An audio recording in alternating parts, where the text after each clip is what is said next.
हर्कसाम्पाङ एउटा समय हो है। आजको 50 वर्ष पछाडि हर्कसाम्पाङ हुँदैन यो धरतीमा, मरिसकेको हुन्छ है। 84 पछाडि भन्दिनँ म होइन, भन्दिनँ म नहुन पनि है। त्यसले गर्दाखेरि म भन्न चाहन्छु यहाँहरू सम्पूर्णलाई समयको महत्त्व बुझौँ। हामी भन्छौँ समय मसँग छैन भन्छौँ, हामीसँग समय हुँदैन, समयमा हामी हुन्छौँ होइन।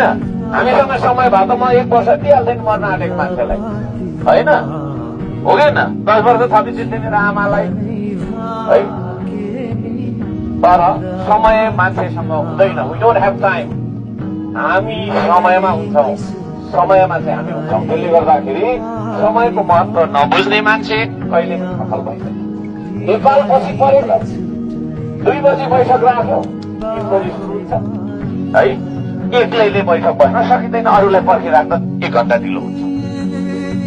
समयको महत्त्व नबुझेको कारणले गर्दाखेरि आज चाइनाले हामीलाई 100 वर्ष छोडिसक्यो, हामीलाई गर्नु के छैन है।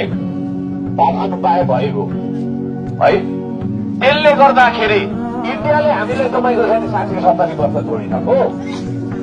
समयको महत्त्व नबुझेको कारणले म सबैजनालाई भन्न चाहन्छु होइन, समयको महत्त्व अबदेखि हामीले बुझ्ने गरौँ।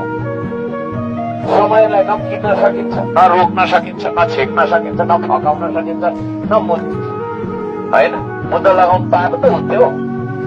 त्यसले गर्दाखेरि समयको महत्त्व हामी सबैले बुझ्नु जरुरी छ। विशेष गरी मैले यो कुरा चाहिँ पुराना श्रमदाताहरूलाई भनिरहेको